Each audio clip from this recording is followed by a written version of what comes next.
चंदा जैया चमके, तेज सूरज जैया दमके, आज सांवरिया ने देखो काई बात जी।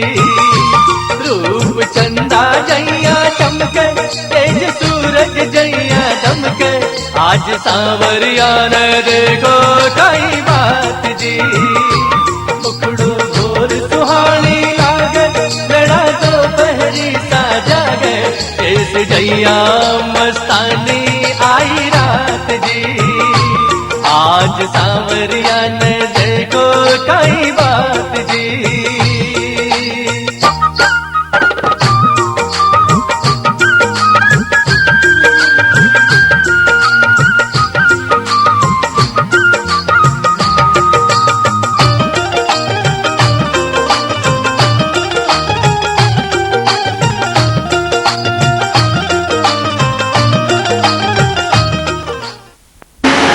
श्री राधा जय राधा, परम धन राधा जय राधा श्री राधा। हमारो धन राधा श्री राधा जय राधा, हमारो धन राधा श्री राधा श्री राधा। हमारो धन राधा श्री राधा जय राधा, हमारो धन राधा श्री राधा श्री राधा। राधा राधा राधा राधा राधा राधा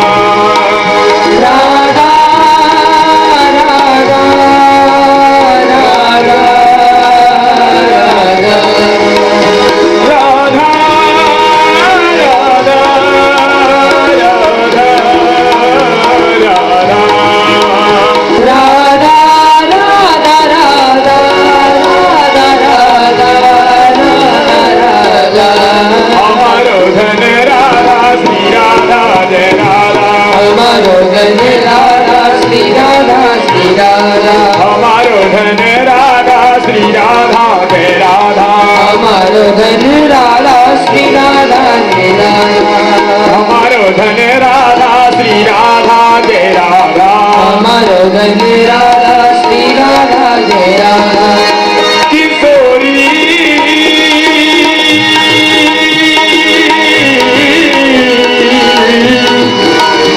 मोही कब अपनाओगी, निज कर फेर मेरे मस्तक पर, वृंदावन माही बसाओगी। नित्य प्रतिसीद संतन के खाऊं, कब यह सुख दिखाओगी। व्यास स्वामिनी कृपा करो कब महलन माही बसाओगी। धन राधा श्री राधा जय राधा, हमारो धन राधा श्री राधा श्री राधा। हमारो धन राधा श्री राधा जय राधा, हमारो धन राधा श्री राधा श्री राधा। हमारो धन राधा राधा राधा राधा राधा, हमारो धन राधा राधा राधा राधा राधा। हमारो धन राधा राधा राधा राधा राधा, हमारो धन राधा राधा राधा राधा राधा। परम धन राधा श्री राधा जय राधा, परम धन राधा श्री राधा श्री राधा। हमारो धन राधा श्री राधा जय राधा, हमारो धन राधा श्री राधा जय राधा।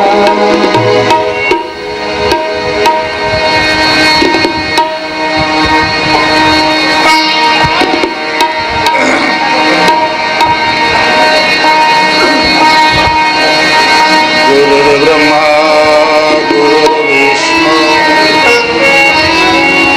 गुरुर्देवो महेश्वरो,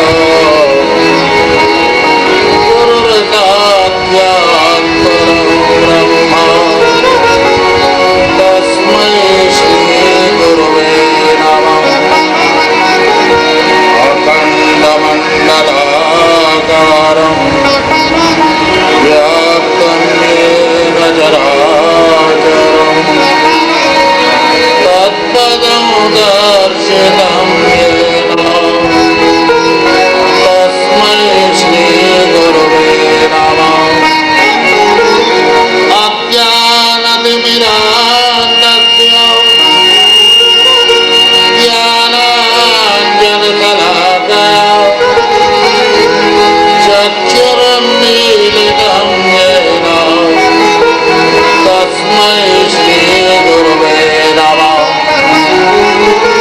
शुक्लां ब्रह्म विचारसार परमा आद्यां जगद्व्यापिनी वीणा पुस्तकधारिणी मम यदां जाड्यान्धकारामः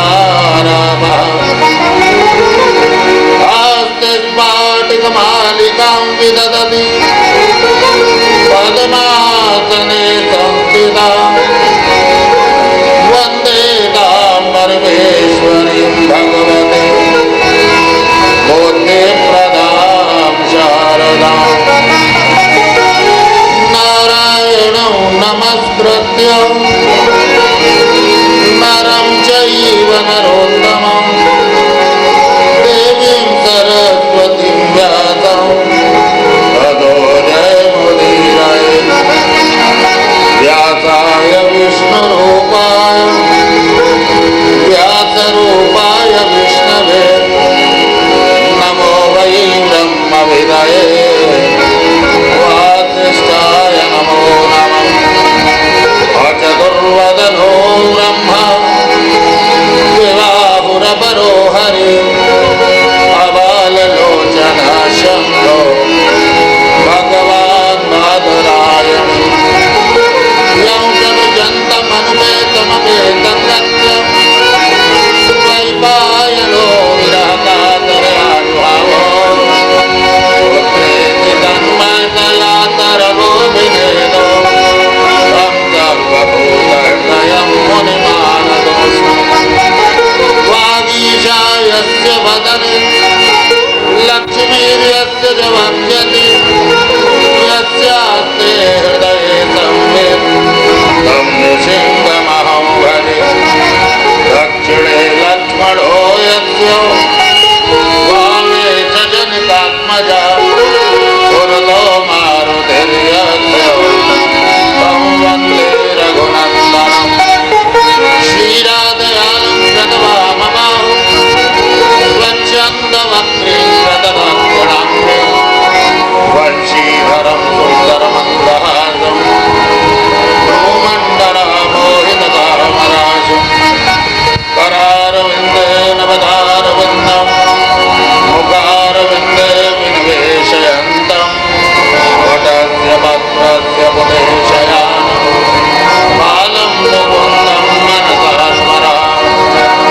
ॐ नमः परमहंसास्वादचरणकमलचिरवृन्दा भक्तजनमानसनिवासा श्रीरामचन्द्राय श्रीकृष्णचन्द्राय वृन्दावने धाम त्रिपुरा कदाचित् राधा परप्रीतिविवर्धनाय कृष्णेन लोके रक्ते हरिद्र भव्याय भूयान् मम कृष्णदाय वाञ्छाकल्पतरुभ्यश्च कृपासिन्धुभ्य एव च पतितानां पावनेभ्यो श्रीवैष्णवेभ्यो नमो नमः भक्ति भक्ति भगवन्त गुरु चतुरनाम बपुए इनके पदवंदन किए नाशत वेदने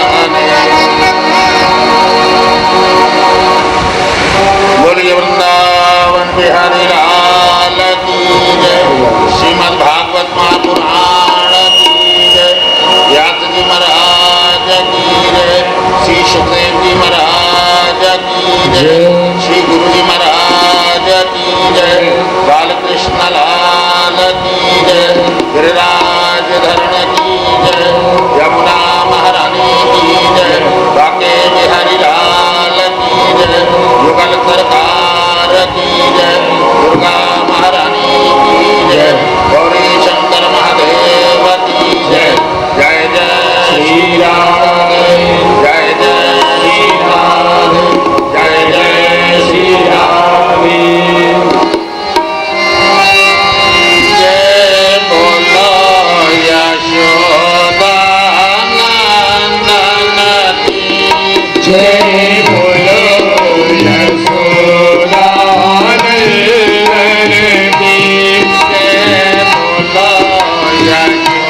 की यदुनंदन की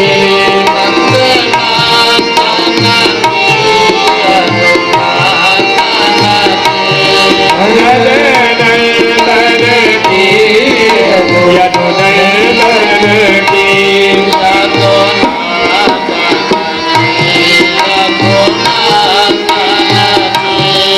यदुनंदन की रघुनंदन की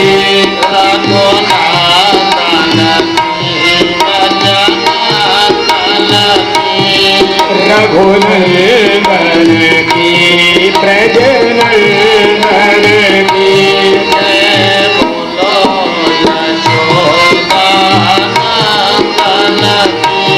जय बोलो यशोदा नंदन की नंदन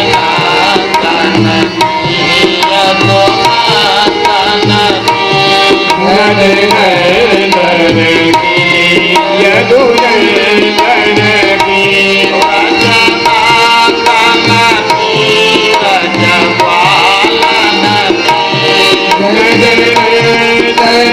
की ब्रजपालन की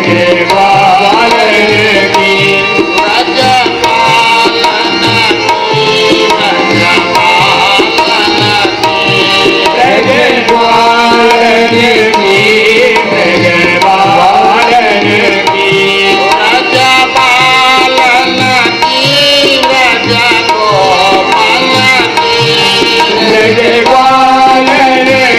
की ब्रजगोपाल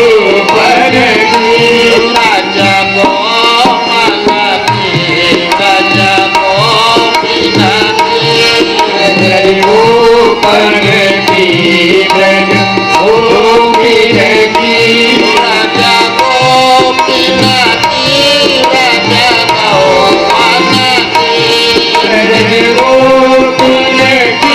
ब्रजगोपिन की ब्रजगोपाल की ब्रजगोपाल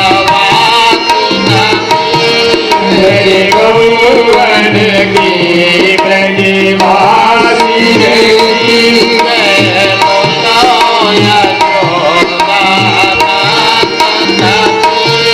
जय बोलो यशोदा नंदन की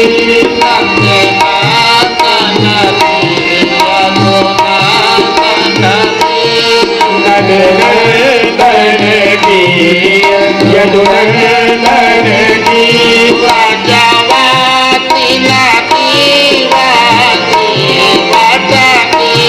ब्रजवासिन जीवन श्रीवन की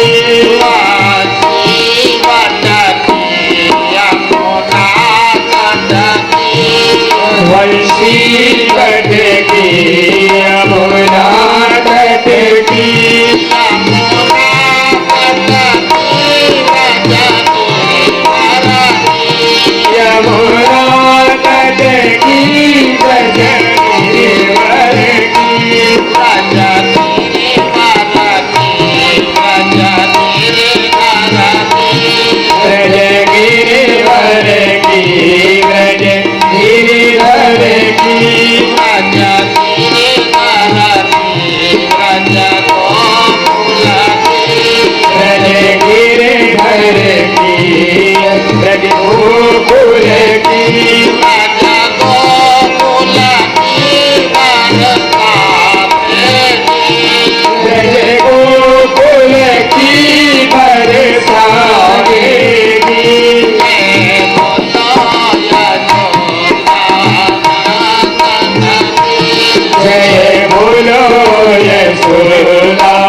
श्रीमद् भागवत रस रसिक महानुभाव कल की कथा, प्रातः काल की कथा के प्रासंग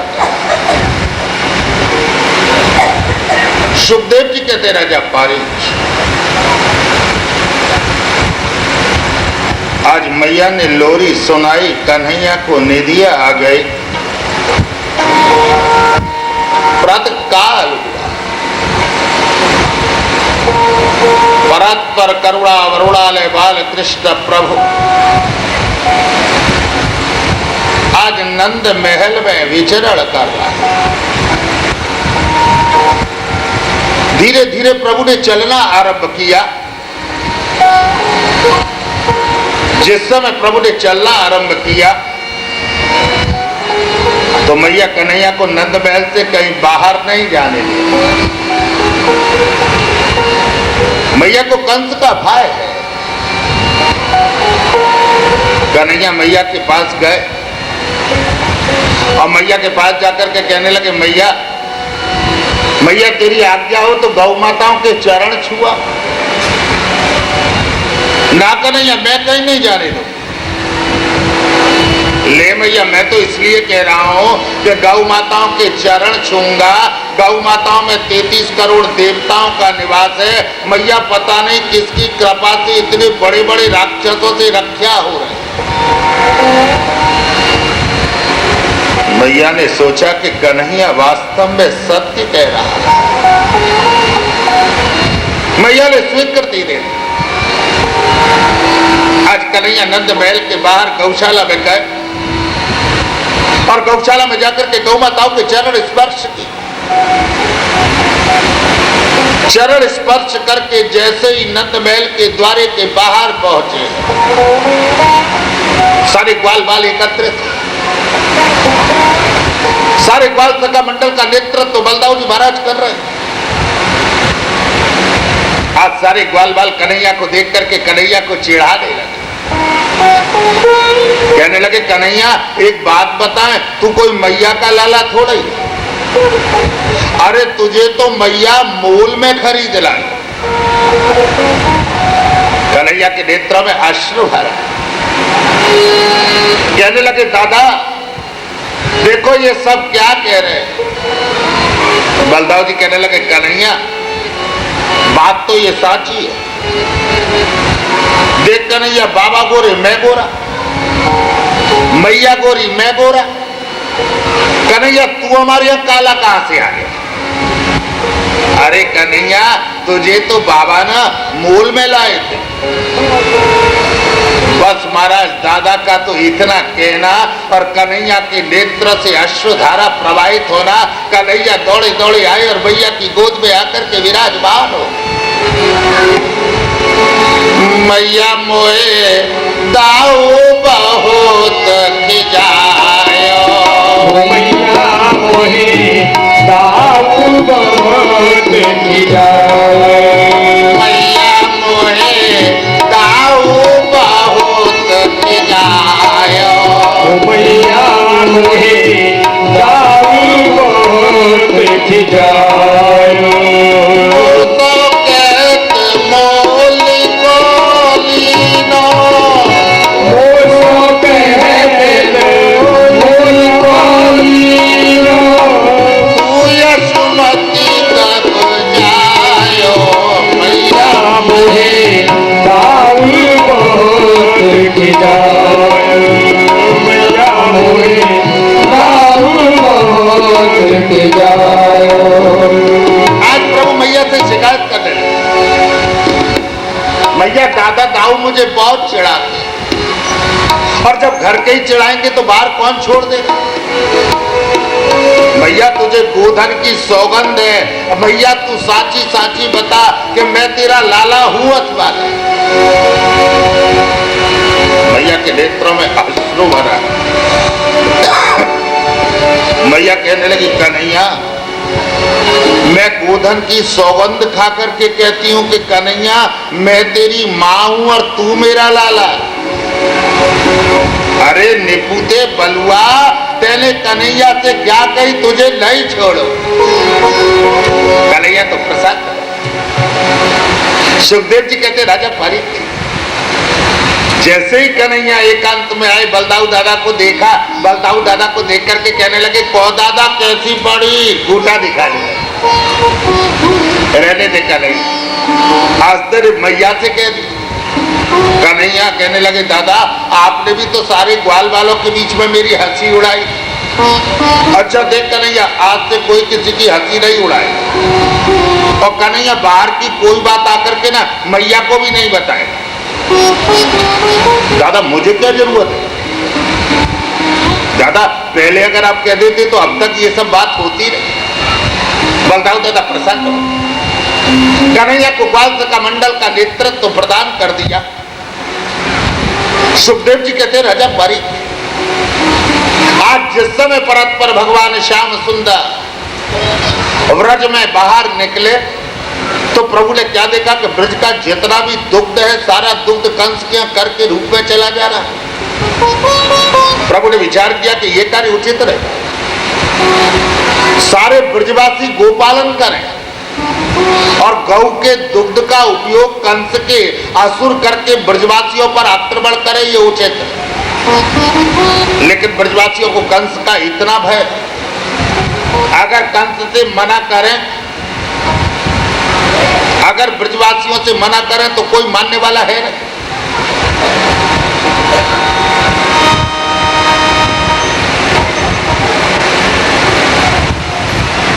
सुखदेव जी कहते राजा परीक्षित, भगवान ने तत्क्षण मन में विचार किया कि कंस के अनाचार अत्याचार पापाचार के विरुद्ध माखन चोरी लीला का शुभारंभ करना चाहिए। आज ब्रजवासी सारे ग्वाल वालों को एकत्रित कर रहे हैं और ग्वाल वालों को एकत्रित करके असमय पर सारे बछड़ों को खोल देते हैं। अर्थात जिस समय गाय दुहने का समय आता है सारे ग्वाल बाल पहले से ही जाते हैं, बछड़ों को खोल देते हैं, बछड़ा सारा दुग्ध पान कर जाते हैं। ब्रजवासी जब बाल्टी लेकर के जाती हैं तो दुग्ध नहीं। भगवान ने अपने लीला कार्य में सर्वप्रथम गोवंश को समृद्ध किया। जिस राष्ट्र में गौ और गोवंश समृद्ध रहता है उस राष्ट्र की समृद्धि होती है। जिस समय प्रभु ने देखा कि सारा गोवंश परिपुष्ट हो गया, कंस ने देखा कि आजकल ब्रजमंडल से दुग्ध नहीं आ रहा है, कंस ने गुप्तचर विभाग को सक्रिय कर दिया। गुप्तचर विभाग ने रिपोर्ट दे दी कि सारा दूध बछड़े पी जाते। अभी इसकी तो कोई एफआईआर भी नहीं लिखी जाए, बोलो रात फेरा। सुखदेव जी कहते राजा परीक्षित, धीरे धीरे ब्रजवासियों के मथुरा जाने का अभ्यास चला गया। आज जिस समय कन्हैया ने देखा कि सारा गोवंश समृद्ध है, परिपुष्ट है, आज प्रभु ने सारे ब्रजमंडल में आज्ञा दी कि आज से कोई दुग्ध लेकर के मथुरा नहीं जाएगा, घर घर में माखन चलाया जाएगा। ब्रज के घर घर में माखन चल रहा है। सुखदेव जी कहते राजा परीक्षित, आज जिस समय ब्रज के घर घर में माखन चल रहा है, मैया यशोदा स्वतः माखन चला रही हैं और माखन निकाल करके कन्हैया को माखन पवा रही। कन्हैया नंद महल में विराजमान, कन्हैया से चोरी करनी नहीं आती थी। कन्हैया को तो श्रीदामा और मनसुखा ने चोरी करना सिखा दिया। जीवन में जैसा संग मिल जाता है वैसा रंग चढ़ जाता है, इसलिए संग करने से पहले सावधान रहना। कन्हैया नंद महल में निवास कर रहे हैं। आज श्रीदामा और मनसुखा है और श्रीदामा मनसुखा आकर के कहने लगे, कन्हैया एक बात बता, सारे तुझे माखन में स्वाद कैसा आता? कन्हैया कहने लगे, दादा माखन तो बड़ा मीठा लगता है। अरे क्या मीठा लगता है? इससे 100 गुना मीठा माखन खाएगा। दादा आप खिलाओगे तो खाऊंगा। अरे कन्हैया स्वतः खाना पड़ेगा, उसके लिए काम करना, कल सारे दिन उपवास रखना, दिन में कुछ नहीं खाना, और रात्रि को जब मैया सो जाए ना तो कन्हैया चुपके से चुरा करके माखन खाना। अगर चोरी करके माखन खाएगा तो 100 गुना मीठा स्वाद आएगा। पर कन्हैया एक बात और है, अगर चोरी करने में पकड़ा नहीं गया तब तो 100 गुना मीठा स्वाद आएगा, और चोरी करने में कहीं पकड़ा गया तो कन्हैया जीवन में कभी तुझे माखन का स्वाद ही नहीं आएगा। सीधा मार मनसुखा तो कह करके चल दी। अगला दिवस आया, प्रातः काल, मैया ने माखन निकाला और माखन निकाल करके कहा कन्हैया कन्हैया ले माखन का। कन्हैया कहने लगे मैया आज मेरा उपवास है। मैया कहने लगी निपुते अभी से तू काय का उपवास करने लगता है। मैया ये बड़े बड़े राक्षसों से युद्ध करना पड़ता है ना मैया, इसलिए मैं उपवास करता हूं। अरे कन्हैया तो माखन तो खा ले ना मैया, आज तो मेरा निर्जल निराहार उपवास है। मैया सारे दिन में मुझसे बार बार पूछना नहीं। दोपहर हुई, मैया फिर पूछने लगी, अरे कन्हैया कुछ तो खा ले। मैया मैंने कहा ना, देख मैया बार बार मत पूछ, तू बार बार पूछेगी ना मैया तो मेरा मन माखन पर चलेगा। मैया को विश्वास हो गया, आज मैया ने भी कुछ नहीं खाया, आज मैया ने भी उपवास किया। मेरे कन्हैया का उपवास है तो मैं कैसे खाऊं। सारे दिन उपवास किया। रात्रि के समय मैया कहने लगी कन्हैया अब तो कुछ खा ले। ना मैया आज तो पूरे दिन का उपवास है, कल प्रातः काल ही खाऊंगा। मैया यशोदा के नेत्रों में अश्रु भरा है। रात्रि के समय मैया शयन कर रही। जिस समय मैया शयन कर रही है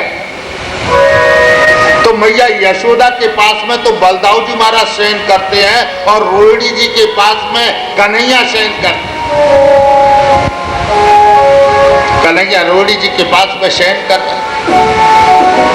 जिस समय कन्हैया रोहिणी जी के पास में शयन कर रहे, अभी महाराज नींद कहाँ आने वाली है। पेट भरा हो तो नींद भी आती है, भूखे पेट नींद भी नहीं आती है। बोलो राधे राधे। प्रभु तो प्रतीक्षा कर रहे हैं कि कब रोहिणी जी शयन करें और कब माखन चुरा। जैसे ही रोहिणी जी ने करवट बदली, प्रभु ने सोचा कि मैया को निधिया। प्रभु पलंग से धीरे धीरे उतरे और उतर करके मटकी में हाथ दिया और मटकी में हाथ दे करके जो माखन खाया। महाराज रात्रि का क्षण, प्रभु माखन खा रहे हैं तो मुंह चलाने की आवाज आ रही है। रोहिणी जी कहने लगी यशोदा, अरे ओ यशोदा, अरे तेरे दरवाजा खुला छोड़ दिया क्या।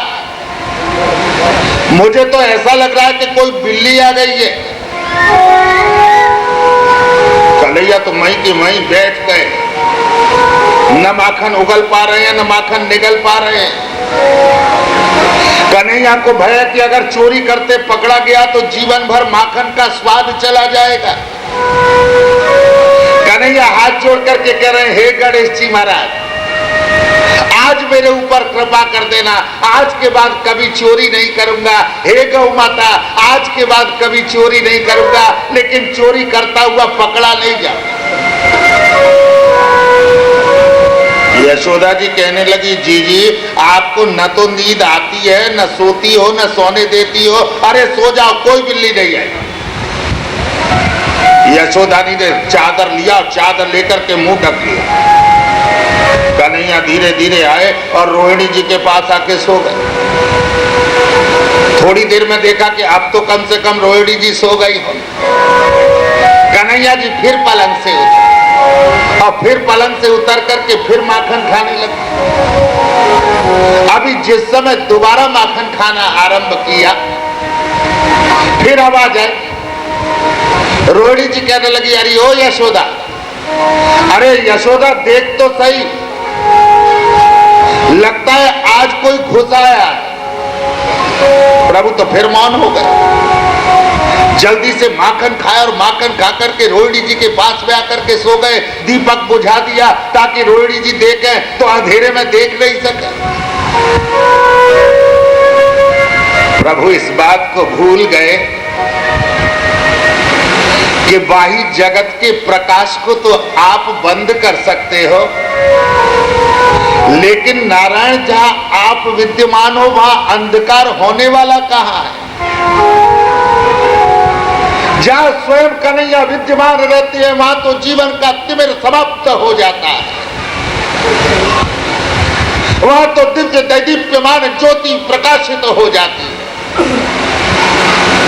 विश्वास न हो तो सूरदास जी महाराज से पूछ लो। एक बार की बात, कन्हैया ग्वाल बालक के सामने छुपा छुपी के साथ खेल खेल रहे थे। जिस समय अंधकार में ग्वाल बालों के साथ कन्हैया छुपा छुपी का खेल खेल रहे हैं, महाराज जिस समय ग्वाल बाल छुपे तो कन्हैया को ढूंढने में बहुत समय लग जाए, लेकिन कन्हैया जहां अंधकार में जाकर के छुपते हैं वही तो प्रकाश हो जाता है। ग्वाल बाल जाते हैं और कन्हैया को पकड़ लेते। सूरदास जी से रहा नहीं गया। सूरदास कहने लगे, प्रभु आप इस संसार में कहां छुपोगे? इस संसार का अंधकार इतना सबल नहीं है जो आपके प्रकाश को छुपा सके। अगर आपको छुपना है तो नाथ एक स्थान मेरे पास है, जिस स्थान पर आज तक इतना अंधकार भरा है, इतना अंधकार भरा है कि अगर आप उस अंधकार में छुपना चाहोगे तो आज आपके उस प्रकाश को भी अंधकार लील लेगा, और वो अंधकार है मेरा हृदय स्थान। गोविंद, अगर मेरे हृदय में आकर के छुप जाओगे तो फिर ये प्रकाश प्रकाशित नहीं होगा, और जब प्रकाशित नहीं होगा तो ग्वाल बाल आपको पकड़ नहीं पाएंगे। सुखदेव जी कहते, राजा परीक्षित, ऐसे ही प्रभु ने दीपक तो बुझा दिया, लेकिन प्रभु के द्वारा आज स्वतः जो प्रकाश दैदीप्यमान हो रहा है तत्क्षण वहां से आए, पर्यंक पर आकर के शयन कर गए। प्रातः काल रोहिणी जी की निद्रा खुली। जैसे ही रोहिणी जी की निद्रा खुली तो रोहिणी जी ने क्या देखा कि सारे कमरे में फर्श के ऊपर में माखन पड़ा हुआ है। रोहिणी जी के पलंग पर भी माखन लगा हुआ है। चादर हटाया, कन्हैया का मुख देखा तो कन्हैया के मुख पर भी माखन लगा। दौड़ी दौड़ी गई और यशोदा को पकड़ लाई। कहने लगी, यशोदा मैं रात को कह रही थी ना कि कोई ना कोई माखन खा रहा है। अरे यशोदा, और कोई नहीं था, ये तेरा लाला था। जोरे कन्हैया, तेरा तो उपवास था, रात को तू चोरी करके माखन खा रहा था। कन्हैया कहने लगे, ले भैया, मैं काहे को चोरी करके माखन खा रहा था? तो अरे मैया, रात को एक मोटा बिलौटा आया, मैया वो माखन खा गया, और मैया जब मैंने भगाना चाहा तो मेरे मुंह पर वही बिलौटा मार गया। मैया यशोदा कहने लगी, कन्हैया अरे तूने काहे को भगाया? मैया मैंने भगाया तब तो मेरा नाम लग रहा है, और मैया अगर उसे नहीं भगाता तो सारे लोग मुझे ही पकड़ लेते। बता मैया, कल बिलौटा आकर माखन खाएगा तो कुछ नहीं कहेगी? कुछ नहीं कहूंगा। अब मैया को क्या पता कि बिलौटा ने माखन खाया कि सिलौटा ने माखन खाया। बोलो राधे राधे। महाराज प्रातः काल का जैसे ही प्रातः काल हुआ, सीतामा, मनसुखा, गोपाल, तोक सारे सखा आए और आकर के कहने लगे, कन्हैया कन्हैया एक बात सांची सांची बता, कल तेने माखन चुराया? हाँ दादा। अच्छा, माखन चुरा के खाया तो 100 गुना स्वाद आया कि नहीं? दादा स्वाद तो 100 गुना ज्यादा आया। अरे जब सारे दिन भूख रहेगी और भूख के बाद में कुछ मिलेगा तो 100 गुना स्वाद तो अपने आप आएगा। बोलो राधे राधे। सुखदेव जी कहते राजा, सीताम और मनसुखा कहने लगे, कन्हैया कन्हैया अब एक बात बता, सारे 1000 गुना मीठा माखन खाएगा? खा लूंगा दादा, पर कन्हैया बाहर चोरी करनी पड़ेगी। दादा चोरी नहीं करूंगा, चोरी करना बहुत कठिन काम। कल रात को चोरी करने में जैसे तैसे बचाऊं, मैंने गौ माता को वचन दिया है, मैंने गणेश जी को वचन दिया है, अब चोरी नहीं करूंगा। अरे कन्हैया वो तो तेने घर में चोरी करने के लिए वचन दिया था, कोई बाहर थोड़ा ही चोरी करने के लिए वचन दिया था। अरे कन्हैया हम भी तो तेरे साथ चले। महाराज सारे ग्वाल वालों की बात सुनकर के प्रभु भी ग्वाल वालों की बात में आ गए और ग्वाल वालों के साथ में आज कन्हैया जिस समय माखन चोरी करने के लिए गए, सुखदेव जी कहते राजा परी आज प्रभु प्रभावती गोपी क्या गए, जिस समय प्रभावती गोपी के माखन चोरी करने के लिए गए हैं, सारे ग्वाल बाल प्रभु के साथ में। प्रभावती गोपी घर में नहीं है, गोपी के घर में प्रवेश किया। जैसे ही घर में प्रवेश किया, महाराज मटकी में माखन भरा हुआ रखा है, आपने मटकी उतारी है, आप माखन खा रहे हैं, ग्वाल बालों को माखन खिला रहे हैं, सामने बंदर बैठे। महाराज जैसे ही बंदरों को देखा, प्रभु को रामावतार का स्मरण हुआ। भगवान ने विचार किया कि जिस समय मैंने रामावतार ग्रहण किया था तो इन बंदरों ने बड़ी सहायता की थी। आप माखन खा रहे हैं, ग्वाल वालों को माखन खिला रहे हैं, मटकी में से निकाल करके बंदरों को माखन खिला रहे हैं और मटकी फोड़ी ये गए और वो गए। प्रभु ने विचार किया आज पहला दिन है, इसलिए एक घर में ही चोरी बहुत।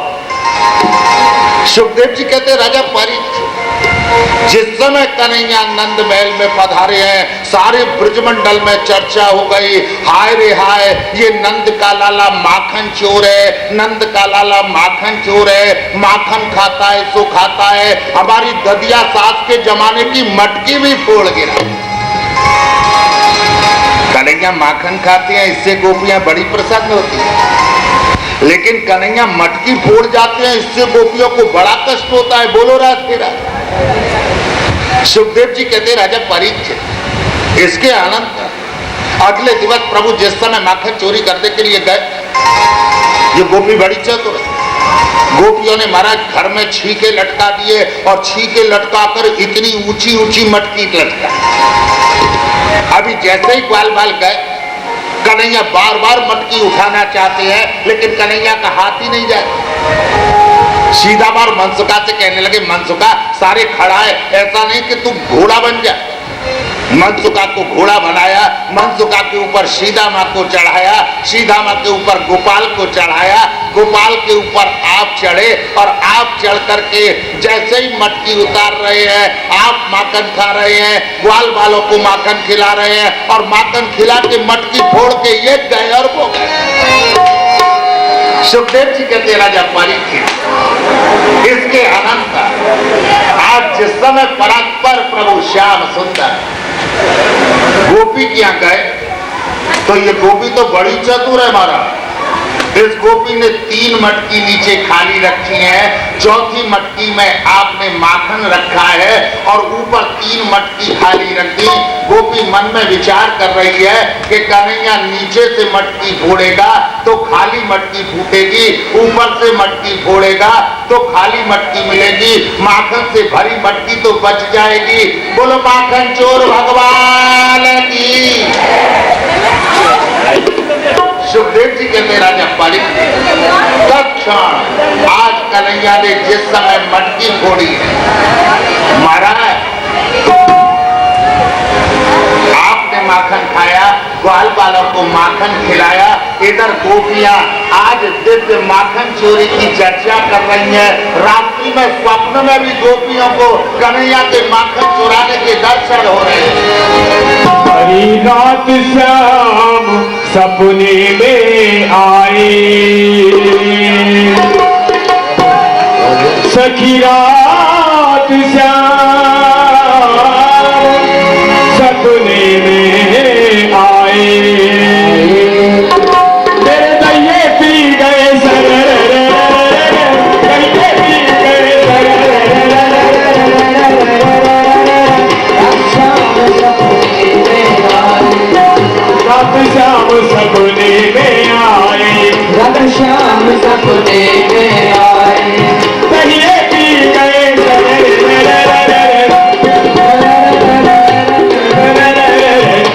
रात श्याम सपने में आए।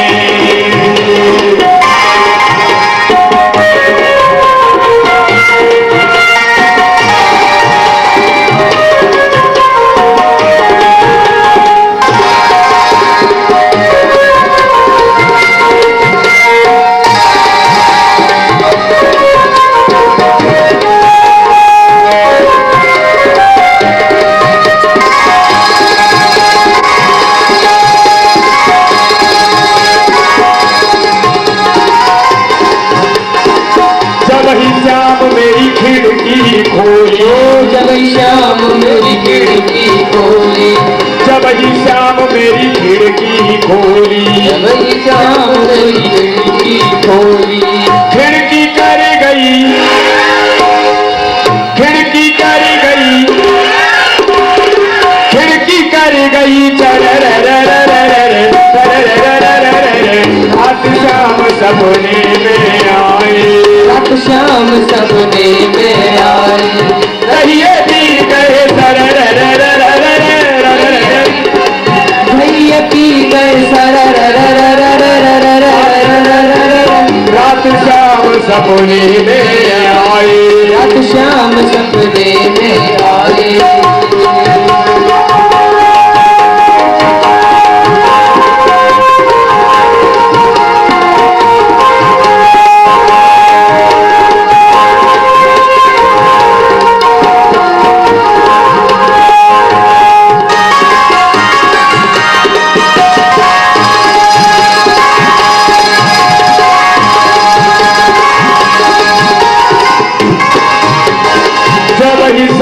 मेरी मैया पकड़ो, जब श्याम मेरी मैया पकड़ी, जब श्याम मेरी मैया पकड़ी, जब श्याम मेरी मैया पकड़ी, मैया कर गई मैया कर गई, मैया कर गई, मैया कर गई।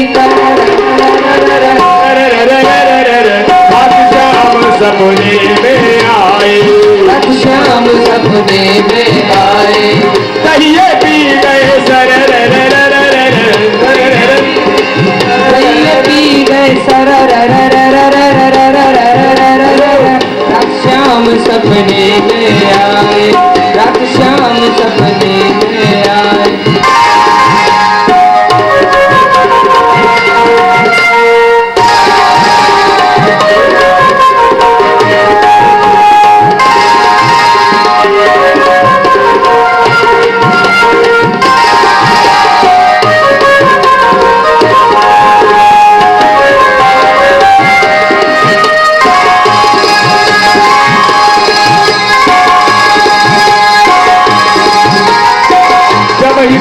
मेरी चूदर झटकी, जब श्याम मेरी चूदर झटकी, जब ही श्याम मेरी चूदर झटकी, जब श्याम मेरी चूदर झटकी, चूदर उड़ गई, उड़ी उड़ी उड़ी गई, चूदर उड़ गई, चूदर उड़ गई, चूदर उड़ गई।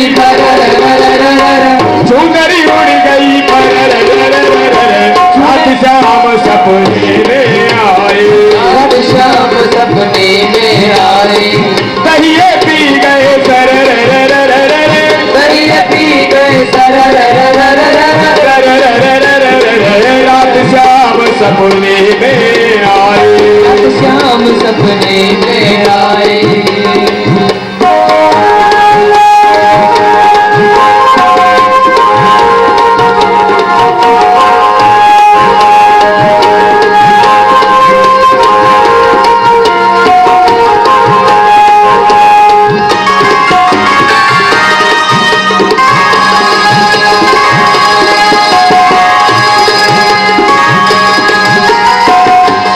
श्याम मेरो माखन खायो, जब श्याम मेरो माखन खायो, जब ही श्याम मेरो माखन खायो, जब श्याम मेरो माखन खायो, माखन खायो, माखन खायो, माखन खायो, माखन खायो। हो जब ही श्याम मेरो माखन खायो, जब श्याम मेरो माखन खायो, मटकी फोड़ी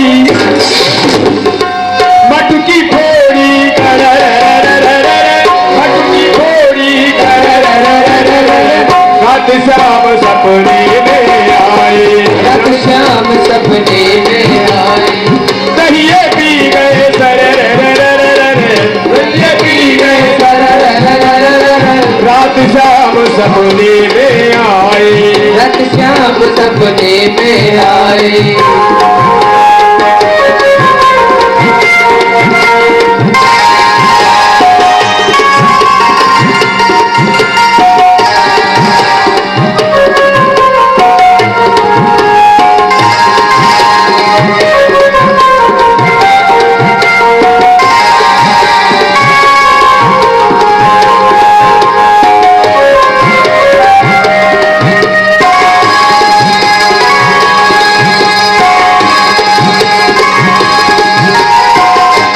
सखी भज बाल कृष्ण छवि, चंद्र सखी भज बाल कृष्ण छवि, चंद्र सखी भज बाल कृष्ण छवि, चंद्र सखी भज बाल कृष्ण छवि। हमसे तर जाओ, हमसे तर जाओ,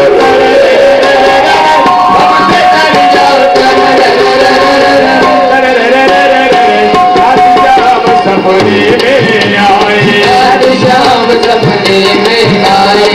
रात श्याम सपने में आए, रात श्याम सपने में आए। मेरे दहिए पी गए दहिए पी गए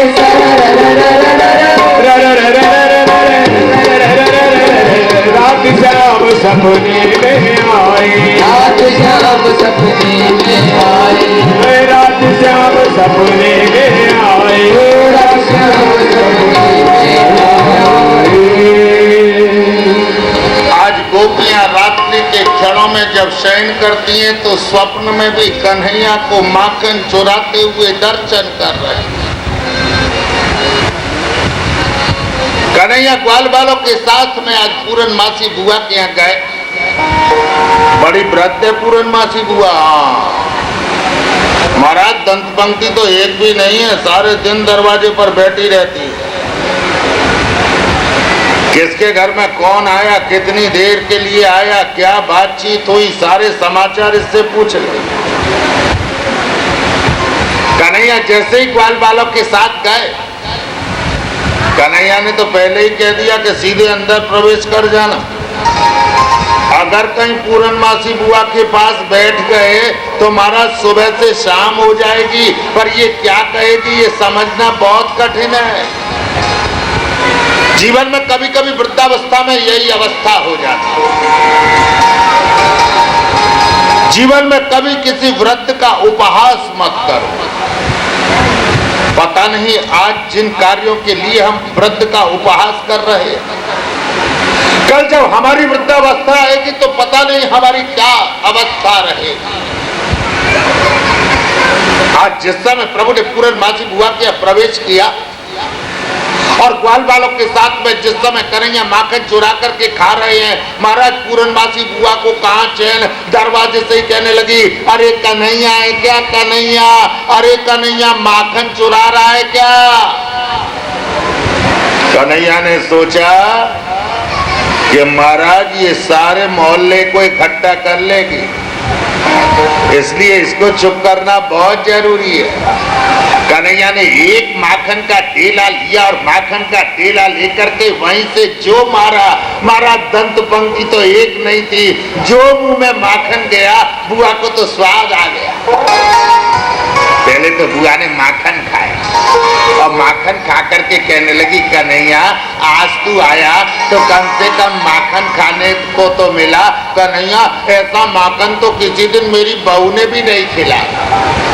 कन्हैया कहने लगे, बुआ मुझे बुलाओगी तो रोज माखन खाने को मिलेगा। सुखदेव जी कहते राजा पारी इसके अनंत आज कन्हैया ग्वाल बालों के साथ में चल। अगले दिवस आज कन्हैया जिस समय गोपी के यहाँ गए, महाराज गोपी के हाथ में रस्सी और बाल्टी। कन्हैया ने प्रवेश किया, सामने गोपी मिली, भाभी प्रणाम, आओ लाला। भाभी जल भरने के लिए जा रही हो? अरे जा रही थी, अब नहीं जाऊं। कन्हैया ने कहा ये तो सब कुछ गड़बड़ हो गया, ये घर में रहेगी तो माखन कैसे चुराएं? कहने लगे भाभी हम तो आज बड़ी फुर्सत से आए, सुबह से शाम तक आपके यहाँ ही रहने वाले हैं, आप एक काम करो आप जल भर लो। गोपी ने कहा लाला मैं जब तक आऊंगी नहीं तब तक जाओगे तो नहीं। अरे हमें कहाँ जाना? गोपी ने कहा आज बताओ महाराज गोपी रस्सी और बाल्टी लेकर के बाहर गए।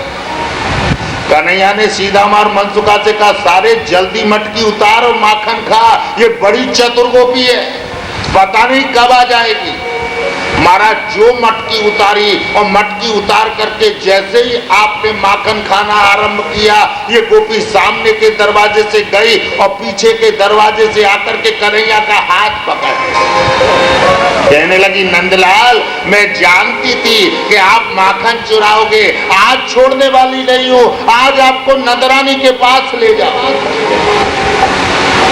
कन्हैया ने बड़ी अनुनय प्रार्थना, कहने लगे भाभी आज छोड़, देख आज के बाद तो मैं इनके साथ भी नहीं जाऊंगा। महाराज गोपी कहां छोड़ दे। गोपी कहने लगी, जैसे तैसे तो आज पकड़ में आए हो, आज आपको छोड़ने वाली नहीं हो, आज तो मैया यशोदा के पास ले जाओ। कन्हैया मौन हो गए। महाराज गोपी कन्हैया को पकड़ करके लिए चली जा रही। आज जिस समय गोपी कन्हैया को लेकर के चली जा रही है, जैसे ही नंद महल पास में आया, सामने से गोपी का देवर आ रहा। ये भी ग्वाल सखा मंडल का सदस्य था। भगवान ने धीरे से संकेत किया, बोलना नहीं। प्रभु के पास आकर खड़ा हो। कन्हैया गोपी से कहने लगे, भाभी देख तेरे कैसे वज्र जैसे कठोर हाथ, मेरी कैसी कोमल कलाई, तेने कितने कस के पकड़ रखा है। एक काम करना भाभी, मेरा बायां हाथ छोड़ के दायां हाथ पकड़। गोपी कहने लगी, नंदलाल तुम्हारा कोई भरोसा नहीं है, मैंने कहीं बायां हाथ छोड़ा और आप कहीं भाग गए तो। ले भाभी मैं कोई झूठ बोल रहा हूं, तुझे विश्वास नहीं है तो पहले मेरा दायां हाथ पकड़ ले, तब बायां हाथ छोड़ दे। गोपी ने विचार किया, वास्तव में मैंने हाथ तो बहुत कस के पकड़ा। कहने लगी, अच्छा ठीक है पहले दूसरा हाथ दे। कन्हैया ने इसके देवर का हाथ लेकर के गोपी के हाथ में दिया। गोपी ने सोचा कि कन्हैया का हाथ है, गोपी ने हाथ छोड़ा, कन्हैया जी तो ये गए और वो गए, सीधे नंद महल में जाकर के पहुंच गए। गोपी बड़ी प्रसन्न। गोपी नंद महल पर गए और नंद महल के द्वारे पर जाकर के आवाज देने लगी, अरे नंद रानी जी सुन रही हो, ब्रजरानी जी सुन रही हो। मैया ने सोचा निपूता फिर कोई कौतुक करेगा। अब मैया से जल्दी उठा भी तो नहीं गया। जसोदा मैया बड़ी मोटी थी। हाँ आज तो जसोदा भी दिखी नहीं है, कहीं रह गई है रास्ते में। नहीं एक आती है जसोदा, बोलो रात के रात। जसोदा कितनी मोटी है, कितनी मोटी है, 60 गज का तो लहंगा पहनती है। अब आप विचार करना जसोदा कितनी मोटी होगी, बोलो राधे राधे। सुखदेव जी कहते हैं, राजा पारी जैसे तैसे मैया उठी और जो मैया उठी महाराज जैसे ही नंद महल में आई, ये गोपी कहने लगी, नंदरानी जी आज आपके लाला को ले आई हो। हाय हाय हमारे यहाँ माखन खाता है, सो खाता है, हमारी ददिया सास के जमाने की मटकी भी फोड़ गिराता है। मैया ने सोचा कि गोपी के कोई अंतर आ गया। मैया कहने लगी, अरे गोपी मेरा लाला किसी के यहाँ माखन नहीं चुराता, मेरे यहाँ कोई माखन का अभाव है। मेरा लाला तो अंदर पहुंच रहा। गोपी कहने लगी, वो तो मैं जानती थी कि ऐसा ही कहो, इसीलिए ना आज आपके लाला की करतूत दिखाने आपको लाई। मैया ने कहा, ये गोपी तो मानने वाली नहीं। मैया कहने लगी, सुन गोपी मेरा लाला माखन चुराने नहीं जाता, अभी तो अबोध है। गोपी नादान कन्हैया है मेरा, नादान कन्हैया है मेरा, माखन का चुराया वो क्या जाने, माखन का चुराना वो क्या जाने, रंग में छता जो रहता है, रस में छपा जो